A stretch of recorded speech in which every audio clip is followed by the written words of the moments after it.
জরুরি কিছু কথা বলতে আসছিলাম আসলে।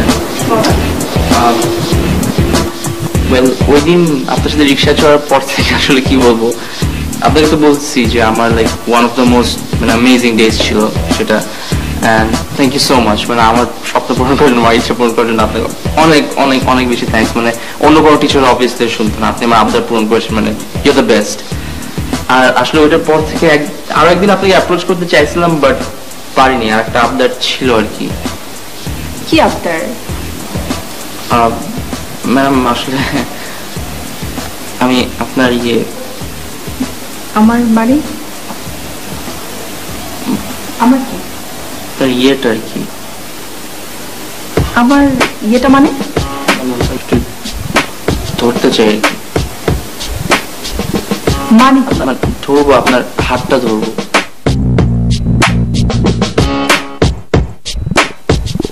ম্যাম জাস্ট আপনার হাত একবার খালি ধরতে চাই ম্যাম, প্লিজ। অনেক ইচ্ছা আপনার হাতটা একদিন খেয়ে ধরে জাস্ট কিছুক্ষণ বসে হাতটা ধরবো ম্যাম, আর কিচ্ছু না প্লিজ ম্যাম। এটা অনেক দিনের স্বপ্ন, এটা লাস্ট আবদার, কোনো আবদার ম্যাম প্লিজ, এটা শেষ ম্যাম প্লিজ। শোনো সালমান, সেদিন আমি তোমার সাথে ঘুরেছি, আমরা চটপটি খেয়েছি, যা কিছু করেছি সবকিছু না, তুমি আমার খুব ফেভারিট স্টুডেন্টদের মধ্যে একজন, দ্যাটস ওয়াই তোমার একটা ইচ্ছা পূরণ ছিল অথবা স্বপ্ন পূরণ ছিল। বাট অ্যাজ এ টিচার আমি তোমার একটা ইচ্ছা পূরণ করতেই পারি, তাই না? কিন্তু তার মানে এই না তুমি যখন যা খুশি বলবে আর আমি সেটা মেনে নিব, আমি বাধ্যও নই। অ্যাকচুয়ালি এখন না সময় হয়েছে তোমার নিজেকে কন্ট্রোল করার।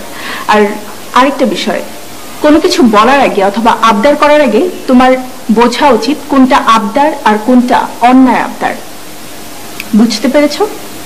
আরেকটা বিষয়, তুমি কি একবারও ভেবেছো ওই দিন তোমার আমার পরিচিত কেউ অথবা ইউনিভার্সিটির কেউ যদি দেখতো আমাদেরকে, অথবা ধরো ফ্যাকাল্টির কোন একটা স্টুডেন্ট যদি আমাদেরকে দেখতো, তারা আমাদের রিলেশনটাকে কিভাবে নিত, কি মিন করতো?